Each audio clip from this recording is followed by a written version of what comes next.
मेरी 20 साल की बेटी जब भी कॉलेज से वापस आती तो पेट पकड़कर रोने लगती। सच जानकर आपके भी रोंगटे खड़े हो जाएंगे। मेरी 20 साल की बेटी जब भी कॉलेज से वापस आती तो अपना पेट पकड़कर बैठ जाती और रोने लगती। मुझसे कहती, माँ मेरे पेट में बहुत दर्द है। जब मैं उससे कहती कि चलो डॉक्टर के पास चलते हैं तो वो मना कर देती। मुझे उस पर शक होने लगा था, इसलिए मैंने अपनी एक दोस्त जो कि डॉक्टर थी उसे घर पर बुला लिया। वो मेरी बेटी का चेकअप करके अपना सिर पकड़कर बैठ गई और बोली, इसकी शादी मेरे 12 साल के बेटे से करवा दो वरना ये मर जाएगी। मैं उसकी बात सुनकर बहुत ज़्यादा डर गई थी और अपनी जवान बेटी को खोना नहीं चाहती थी। मैंने तुरंत ही अपनी बेटी की शादी उसके बेटे के साथ कर दी। शादी के बाद मुझे ये देखकर बहुत ज़्यादा हैरत हुई कि वो तो ठीक होने लगी थी। मुझसे रहा नहीं गया तो एक रात मैंने उसके कमरे में छुप कर देखा तो मेरे पैरों तले से ज़मीन निकल गई, क्योंकि वो 12 साल का बच्चा। मेरा नाम मेघा है। माता पिता कभी भी अपने बच्चों के लिए कोई गलत फैसला नहीं करते और ना ही कभी उनका बुरा चाहते हैं। उनकी तो हमेशा यही कोशिश रहती है कि वो अपने बच्चों के लिए अच्छे से अच्छा करें, उनके बच्चे हमेशा अपनी ज़िंदगी में खुश रहें। लेकिन कभी कभी नेक माता पिता के बच्चे भी खोटा सिक्का निकल जाते हैं। मेरी बेटी की ज़िंदगी की कहानी मेरे अतीत से जुड़ी हुई है। मुझे लगता था कि अब सब कुछ ठीक हो गया है, पर ऐसा नहीं था। हमारा अतीत कभी कभी सालों बाद भी हमारे आगे आ जाता है। 20 साल बाद मेरा अतीत मेरे सामने आकर खड़ा हो गया था, लेकिन मैं कुछ नहीं कर सकती थी। मैंने जवान बच्चों के हाथों से ही धोखा खाया था। उसने मेरे भरोसे को तोड़कर रख दिया था। आज भी मुझे याद है, जब मैं जवान थी हम 2 बहनें थी। मेरी बहन मुझसे 2 साल बड़ी थी। जब हमने कॉलेज जाना शुरू किया तो मेरी बहन का बर्ताव मेरे साथ बदल गया। वो हर समय अपने आप में ही मगन रहती थी। एक दिन मेरी कॉलेज के दोस्तों ने मुझे बताया कि तुम्हारी बहन के पास मोबाइल है और वो किसी लड़के से बात करती है। मैंने उनकी बात पर भरोसा नहीं किया। समय बीतता गया। मेरी बहन रात को सबके सो जाने के बाद छुपकर छत पर चली जाती थी। आजकल वो बहुत खुश रहने लगी थी। जब मैंने उससे सब की वजह पूछी तो उसने मुझसे कहा कि ऐसी कोई बात नहीं है, बस कॉलेज ख़त्म होने वाला है, इसलिए मुझे बहुत खुशी होती है कि मेरी इस पढ़ाई से जान छूट जाएगी। मैंने उससे कहा कि तुम्हें तो आगे पढ़ना था, तुम्हारा तो सपना था कि तुम पढ़ लिख कर कुछ बनना चाहती थी। लेकिन उसने कोई जवाब नहीं दिया।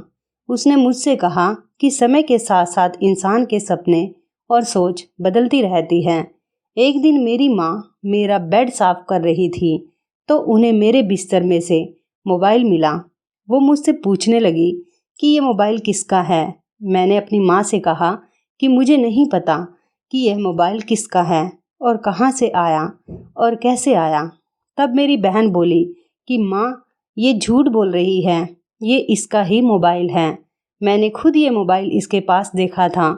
मेरी माँ ने मुझे ज़ोर से थप्पड़ मारा और वह मोबाइल उसी समय तोड़ दिया। मेरी बहन ये सब कुछ देखकर हंसने लगी।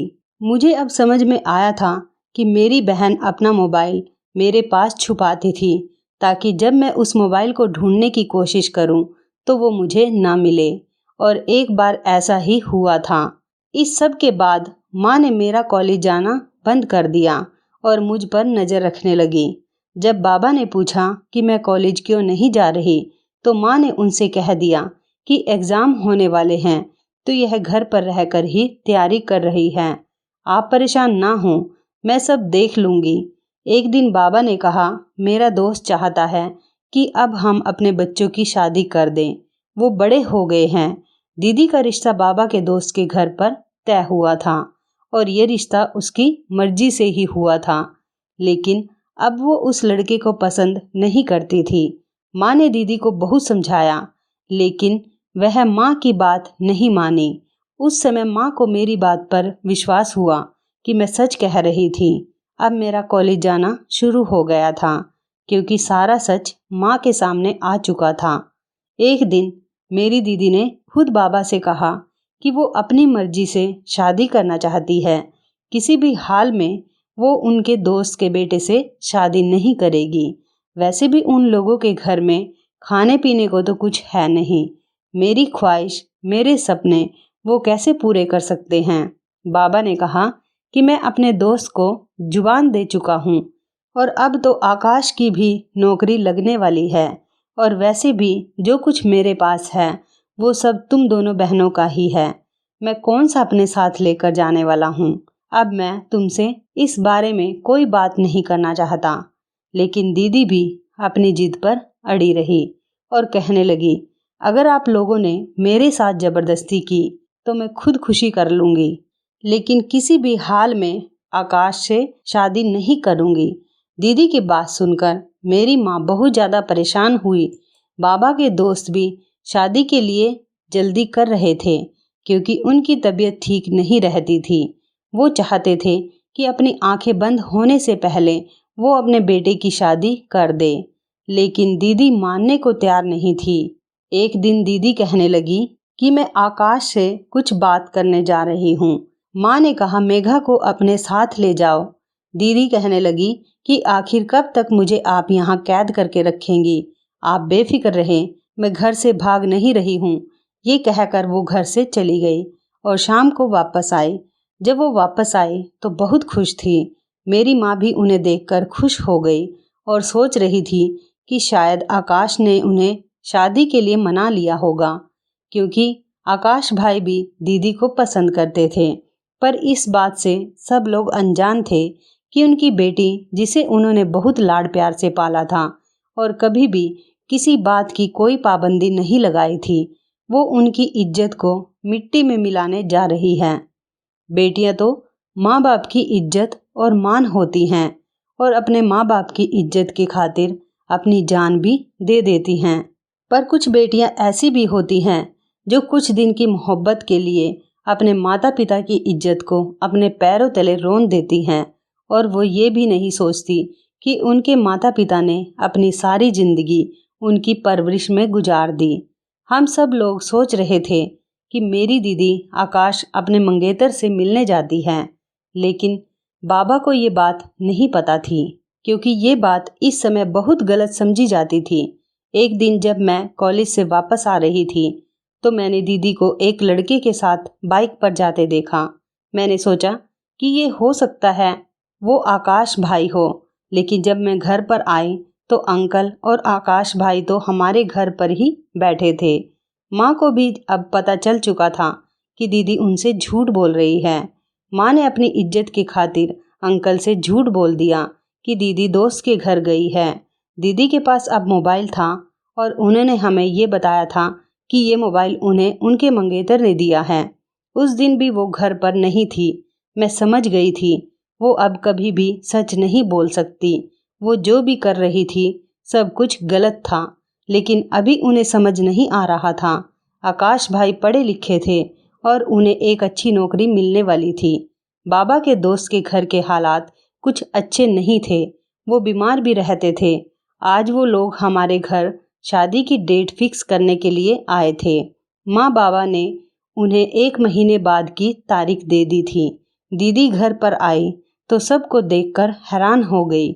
आंटी उठी और प्यार से उनके सिर पर हाथ रखने लगी और उनकी बलाएं लेने लगी, लेकिन दीदी ने उनका हाथ झटक दिया और कमरे में चली गई। माँ ने उनसे कहा कि शर्मा गई होगी। मैं अपनी दीदी के कमरे में गई और उनको मिठाई खिलाने लगी तो उन्होंने प्लेट फेंक दी और चीख कर कहने लगी कि तुम लोगों ने मेरी जिंदगी का फैसला मुझसे पूछे बगैर कैसे कर दिया। तुम लोग ऐसा कैसे कर सकते हो मेरे साथ। मैं किसी भी हाल में इस लड़के से शादी नहीं करूंगी। तुम में से कोई भी मेरे साथ जबरदस्ती नहीं कर सकता। मैंने दीदी से कहा कि तुम्हें क्या हो गया है, तुम क्यों आकाश से शादी नहीं करना चाहती, क्या कमी है उसमें। तो वो कहने लगी, अगर तुम्हें इतना पसंद है तो तुम ही उससे शादी कर लो, लेकिन मेरा पीछा छोड़ दो। मैंने उस दिन भी दीदी को बहुत समझाया कि बाबा को आप पर बहुत मान है, वो आपसे बहुत मोहब्बत करते हैं। तुमने जो भी कहा है हमेशा उन्होंने तुम्हारी बात मानी है। अब तुम उनके साथ ऐसा क्यों कर रही हो? क्या तुम्हें बाबा की इज्जत का जरा भी ख्याल नहीं? तुम हमारे साथ ऐसा मत करो। माँ भी हमारे कमरे में आ गई और उससे हाथ जोड़कर कहने लगी कि बेटी कुछ तो हमारी इज्जत का ख्याल करो और ये शादी कर लो। लेकिन उन्होंने किसी की नहीं सुनी और कमरे में चली गई। वो बाबा के पास गई और बाबा से कहा कि मेघा की शादी आकाश से कर दें। मुझे उससे शादी नहीं करनी, मैं तो अपनी पसंद के लड़के से ही शादी करूंगी। बाबा ने गुस्से में उन्हें थप्पड़ मार दिया। बाबा की तबीयत भी खराब हो रही थी। माँ ने बाबा को समझाया कि आप फिक्र ना करें, यह अभी नादान है, जब शादी हो जाएगी तो सब कुछ ठीक हो जाएगा। इस उम्र में तो बच्चों से गलती हो ही जाती है। हमारा फर्ज बनता है कि हम उन्हें समझाएं और उनका साथ दें।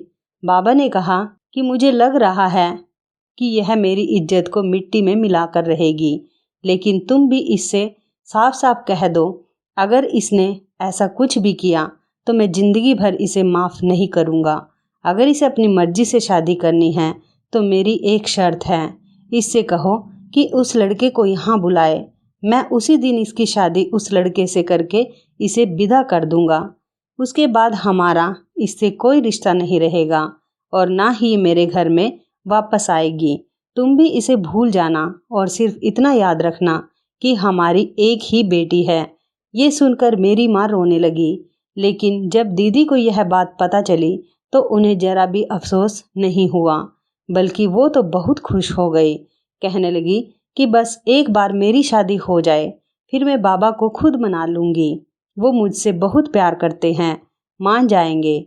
अब तो दीदी के पैर जमीन पर नहीं थे, वो तो आसमान में उड़ रही थी। जब दीदी ने उस लड़के को घर बुलवाने के लिए कॉल की तो उसने फ़ोन नहीं उठाया। बाबा बहुत ज़्यादा परेशान थे कि वो अपने दोस्त से क्या कहेंगे। शादी के दिन भी पास आ रहे थे और वो लड़का भी दीदी का फ़ोन नहीं उठा रहा था। दीदी अब टेंशन में बीमार रहने लगी और इसी बीच आकाश को भी सब कुछ पता चल गया था। आकाश इस बारे में दीदी से बात करने आया तो दीदी ने उन्हें बहुत ज़्यादा बेइज्जत किया।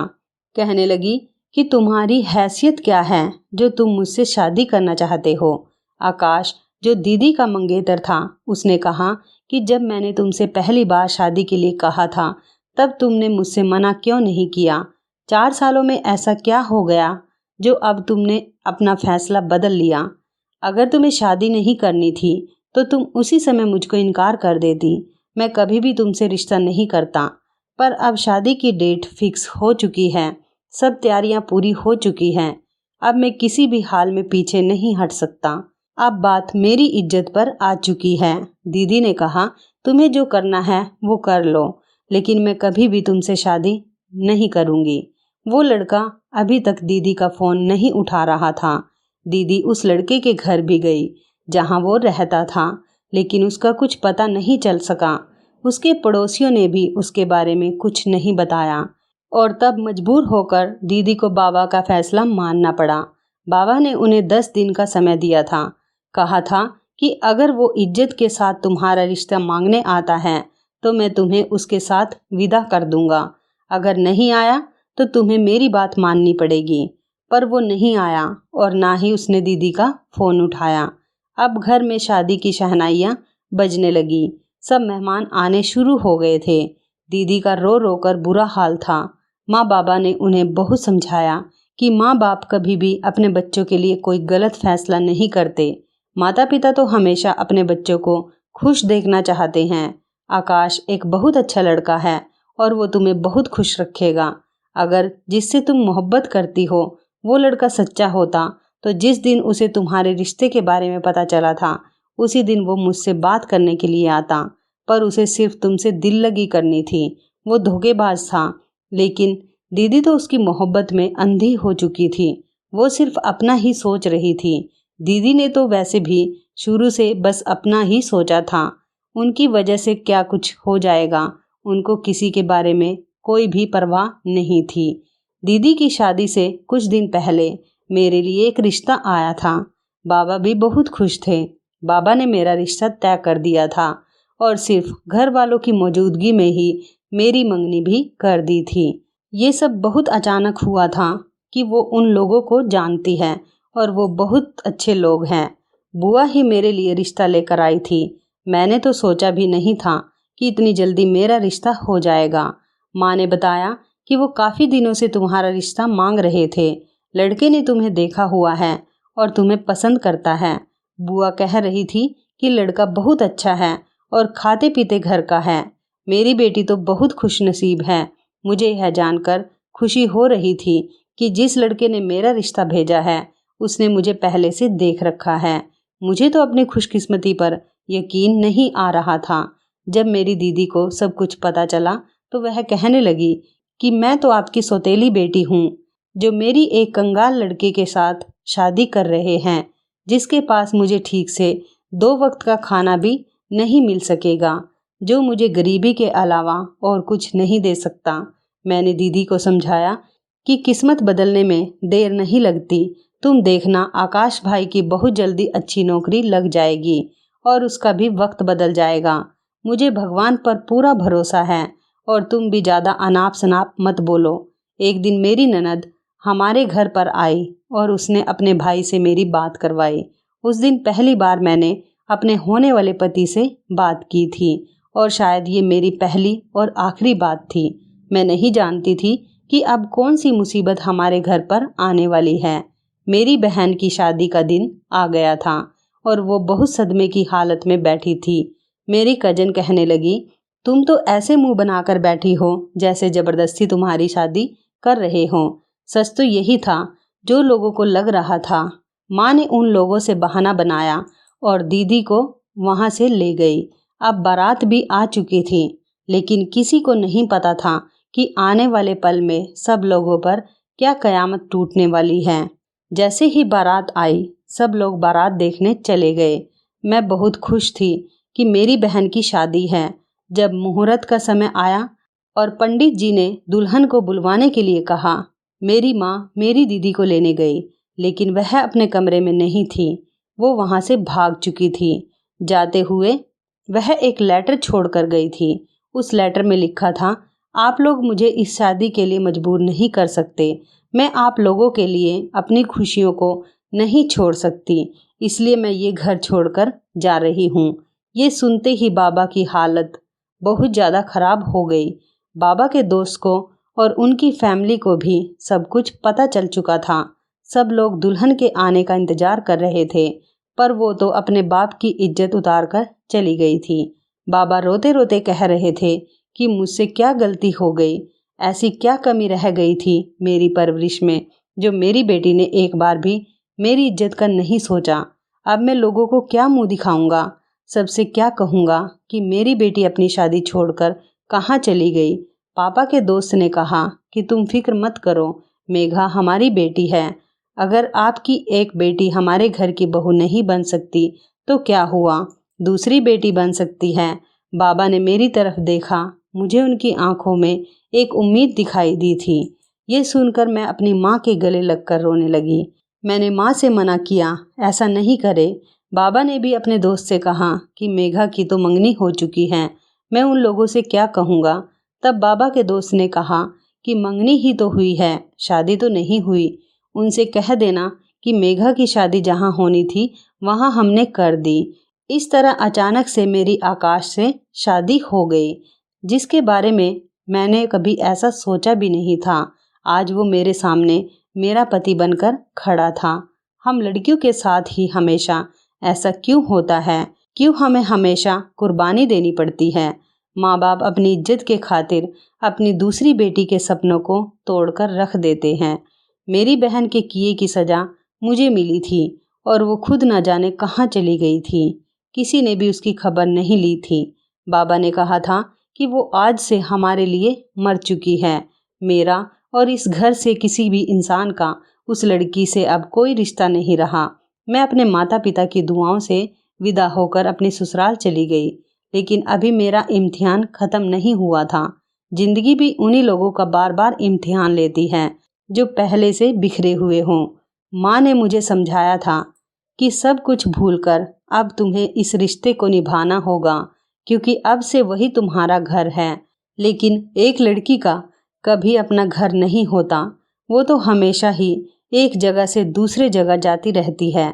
सारी उम्र माँ बाप के घर पर यही बात सुनती है कि पराया धन है, कल को तुम्हें अपने घर जाना है। और जब शादी हुई तो सास मुझसे कह रही थी कि ये घर तुम्हारा अपना नहीं है, क्योंकि मेरे बेटे ने तुमसे मजबूरी में शादी की है। ये सब बातें मुझसे मेरी सास कह रही थी। मेरा पति, जो पहले मेरी बहन का मंगेतर था और उससे मोहब्बत करता था, उस दिन बहुत ज़्यादा रोया था। उससे मेरी बहन का धोखा बर्दाश्त नहीं हो रहा था।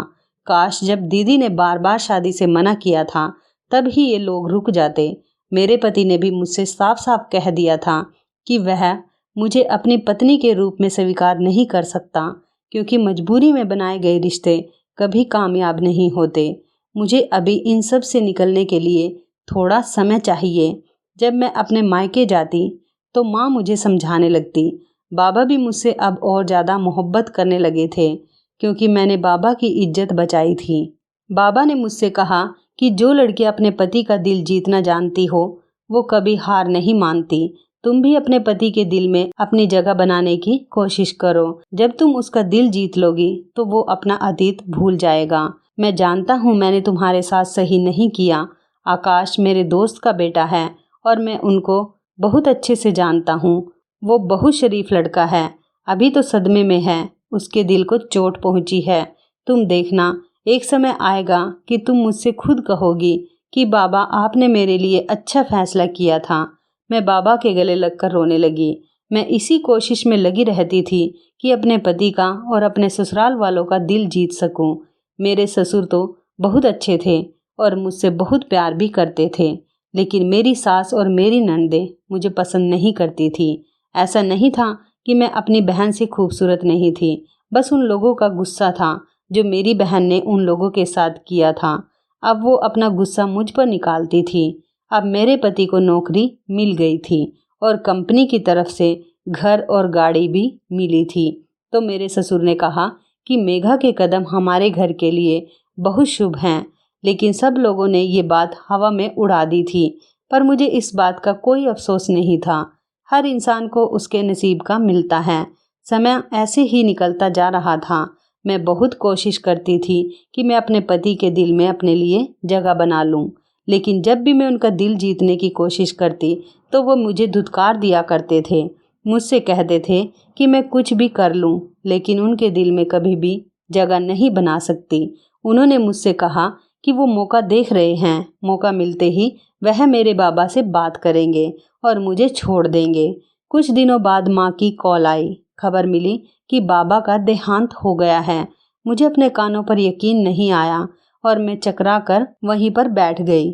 मेरे ससुर ने मुझसे कहा कि बेटी, अपने आप को संभालो, अभी तुम्हें अपनी माँ को भी संभालना है। मैं अपने मायके गई तो मेरे बाबा की लाश वहाँ पड़ी थी और लोग कानों में बातें कर रहे थे। कह रहे थे कि जवान बेटी घर से भाग गई, बाप बेचारा कब तक ये बेइज्जती बर्दाश्त करता। और भी पता नहीं लोग क्या क्या बातें कर रहे थे। माँ की हालत भी बहुत खराब थी। अब माँ का ख्याल रखने वाला कोई नहीं था, इसलिए मेरे ससुर ने कहा कि मैं उन्हें अपने साथ अपने घर पर लेकर आ जाऊं ताकि मैं उनका ख्याल रख सकूं। मेरी माँ मेरी ससुराल में मेरे साथ नहीं रहना चाहती थी, लेकिन माँ की ऐसी हालत नहीं थी कि वो घर पर अकेली रह सके। मेरी शादी को 5 महीने हो चुके थे। मेरे नंबर पर किसी अनजान आदमी की कॉल आई और कुछ फ़ोटो जिसको किसी लड़के के साथ एडिट किया गया था वो मुझे भेजी गई। मैं ये देखकर बहुत ज़्यादा हैरान हुई कि मेरी ये फ़ोटो इस लड़के के पास कैसे गई। अब वो मुझे फ़ोन पर ब्लैकमेल कर रहा था और कुछ दिन बाद मुझे पता चला कि ये वही लड़का था जिससे मेरी मंगनी हुई थी। मैं भगवान का शुक्र अदा कर रही थी, ऐसे फ्रॉड लड़के से उसने मुझे बचा लिया था। लेकिन मुझे डर लग रहा था कि कहीं ये सब कुछ मेरे पति को ना पता चल जाए, इसलिए मैं अपना फ़ोन बंद रखती थी। अब वो मेरे पति के नंबर पर कॉल करने लगा था। मेरे पति का बर्ताव भी मेरे साथ अच्छा हो गया था, लेकिन मैं हमेशा इस डर में रहती थी कि कहीं वो लड़का ये फ़ोटो मेरे पति को ना सेंड कर दे और वो मुझे छोड़ ना दे। एक दिन मेरे पति के पास किसी की कॉल आई और वो अपना सिर पकड़कर वहीं पर बैठ गए।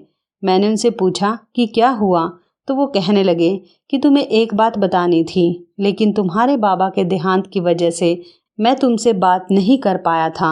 मैंने कहा, ऐसी क्या बात है, बताइए मुझे। उन्होंने मुझे बताया कि जिससे तुम्हारी मंगनी हुई थी वह वही आदमी था जिससे तुम्हारी बहन शादी करना चाहती थी और उसके साथ घर छोड़कर भाग गई थी। लेकिन वो लड़का अच्छा नहीं है। जब तुम्हारी बहन की शादी की तारीख तय हुई थी तो उसने तुम्हारे लिए रिश्ता भेजा था, क्योंकि उसके पास तुम्हारे बहुत सारे फोटो थे और वो तुम्हारी बहन ने ही उसे दिए थे। तुम्हारे नाम से ही उसने उस लड़के से बात करनी शुरू की थी, लेकिन कुछ दिनों बाद उसने उस लड़के को सब कुछ बता दिया था। तब उस लड़के ने कहा था कि मुझे फ़र्क नहीं पड़ता कि तुम कौन हो, मैं सिर्फ तुमसे मोहब्बत करता हूँ। और उसने यह सब तुम्हारे बाबा की जायदाद के लिए किया था। उसने पहले ही सब कुछ पता कर लिया था कि तुम्हारे बाबा के पास कितनी ज़मीन जायदाद है, लेकिन तुम्हारी बहन यही समझती रही कि वो उससे सच्ची मोहब्बत करता है, इसलिए जो वो लड़का कहता था वो वही करती थी और उसी के कहने से शादी वाले दिन वो घर से भाग गई। जब उसने तुम्हारी बहन से जायदाद की बात की तो उसे पता चला कि सब कुछ मेघा के नाम पर है, क्योंकि तुम्हारे बाबा ने पहले ही सब कुछ तुम्हारे नाम पर कर दिया था। उसका प्लान था दोनों बहनों को बर्बाद करने का। उसने सोच रखा था एक से शादी कर लूँगा और दूसरी को भी अपनी मीठी मीठी बातों में फंसा कर रखूँगा। इस तरह से तुम्हारे बाबा की करोड़ों की जायदाद उसे मिल जाएगी। लेकिन उसका सारा प्लान फेल हो गया तो उस लड़के ने तुम्हें तुम्हारे फ़ोटो से ब्लैकमेल करना शुरू कर दिया और घर पर भी तुम्हारी फ़ोटो एडिट करके सबको दिखा दी। मुझे लगा था कि शायद तुम भी अपनी बहन की तरह धोखेबाज हो, पर जब वो तुम्हारे नंबर पर कॉल करता तो तुम घबरा कर फ़ोन काट देती और फ़ोन बंद कर देती थी। मैं यह सब कुछ नोटिस कर रहा था। फिर एक दिन मैंने तुम्हारे मोबाइल से वो नंबर लिया और अपने दोस्त से उस नंबर के इन्फॉर्मेशन निकलवाई। फिर मैं उस तक पहुंच गया।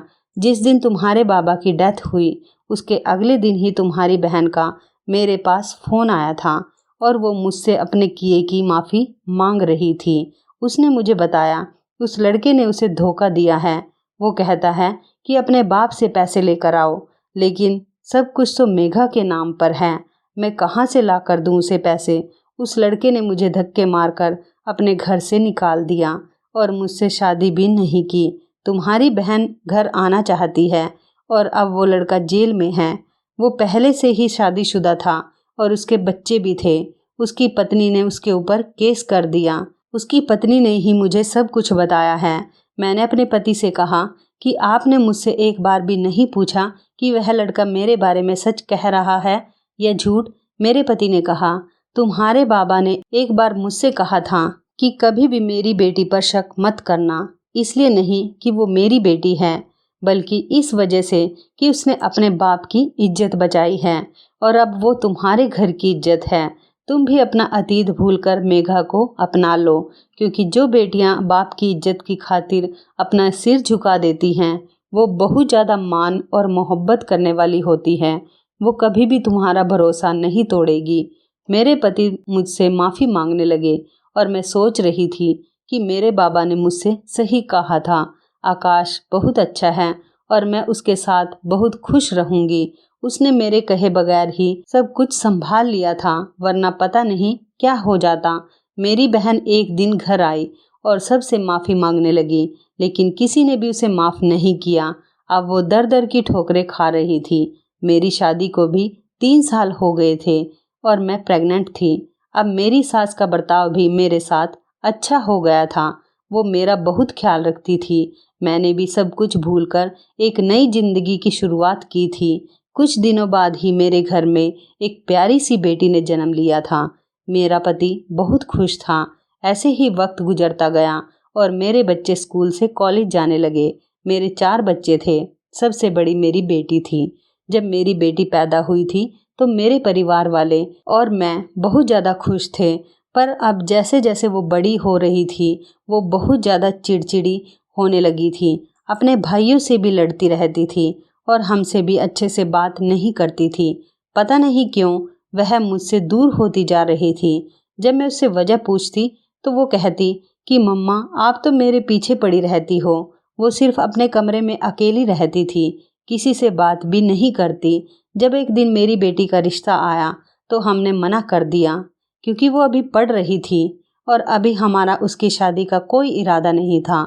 लेकिन वो लोग पता नहीं कैसे थे, हमारे मना करने के बाद भी बार बार हमारे घर पर रिश्ता लेकर आने लगे। जब हमने उनकी बात नहीं मानी तो वो धमकियों पर उतर आए। मेरे पति ने उन लोगों की छानबीन निकाली तो मेरे पैरों तले से जमीन निकल गई। इतने सालों बाद आज मेरा अतीत मेरे सामने आकर खड़ा हो गया था। मेरी 20 साल की बेटी जब भी कॉलेज से वापस घर आती तो अपना पेट पकड़कर रोने लगती और कहती कि मेरे पेट में बहुत दर्द हो रहा है। जब मैं उससे कहती कि बेटा चलो डॉक्टर के पास चलते हैं तो वो मना कर देती। इसलिए मैंने सोचा कि मेरी एक दोस्त जो कि डॉक्टर थी उसे घर बुलाकर चेकअप करवा लेती हूँ। जब मेरे दोस्त ने उसका चेकअप किया तो वो सर पकड़कर बैठ गई और मुझसे कहने लगी, अपनी बेटी की शादी आज ही मेरे 12 साल के बेटे के साथ कर दो, वरना वो मर जाएगी। मैं बहुत ज़्यादा डर गई थी। मैं अपनी बेटी को खोना नहीं चाहती थी, इसलिए उसकी शादी उसी दिन कर दी। मुझे ये बात बहुत हैरान कर रही थी कि शादी के बाद वो सही होने लगी थी। मैं जानना चाहती थी कि आखिर ये राज क्या है। इसलिए मजबूर होकर एक दिन मैंने अपनी बेटी के कमरे में चुपके से झांका। वहाँ कोई 12 साल का लड़का नहीं था, बल्कि वही लड़का था जो मेरी बेटी का रिश्ता लेकर आया था, और वो उसी का बेटा था जिसने मेरी बहन को धोखा दिया था और उसके साथ साथ मेरी भी ज़िंदगी बर्बाद करने की कोशिश की थी। मेरे पति ने मुझे समझाया था कि अपने दोस्त की बातों में मत आओ, हमारी बेटी को कुछ नहीं हुआ है, वो बिल्कुल ठीक हो जाएगी। लेकिन मैं नहीं मानी। जिस पर भी मैंने भरोसा किया उसने ही मेरे भरोसे को तोड़ कर रख दिया। मेरे दोस्त के साथ साथ मेरी बेटी ने भी मुझे धोखा दिया था। मुझे देखते ही मेरी बेटी के चेहरे का रंग उड़ गया और कहने लगी, मम्मा मम्मा मैं विनय से बहुत प्यार करती हूँ, इसलिए मैंने ये सब कुछ नाटक किया, आप मुझे माफ़ कर दें। मैंने उससे कहा कि तुम बिल्कुल अपनी मासी पर गई हो। उसने भी ऐसे ही अपने माँ बाप को धोखा दिया और भाग गई थी। और इस लड़के का बाप तो ऐसा नाग है जो कभी भी डसना नहीं भूलता। मेरे पति को जब ये सब कुछ पता चला तो उसने हमारी बेटी को घर से निकाल दिया। मेरी बेटी ने मुझसे कहा कि अगर आपको आपका प्यार नहीं मिला तो आप मुझसे मेरा प्यार क्यों छीनना चाहती हैं। मासी बिल्कुल सही कहती है कि आप दूसरों का हक छीन लेती हैं। मेरे पति ने उसे जोर से थप्पड़ मारा और उन दोनों को घर से निकाल दिया। उस दिन मैं बहुत ज़्यादा रोई थी। मेरी बहन ने मेरे हंसते बसते घर को उजाड़ दिया था। मेरी बहन चाहती थी कि मैं अपने पति को छोड़ दूं और वो उससे शादी कर ले, क्योंकि अब आकाश के हालात बहुत ज़्यादा बदल चुके थे। अब आकाश के पास गाड़ी बंगला सब कुछ था, जिस वजह से मेरी बहन ने आकाश से शादी करने के लिए मना किया था।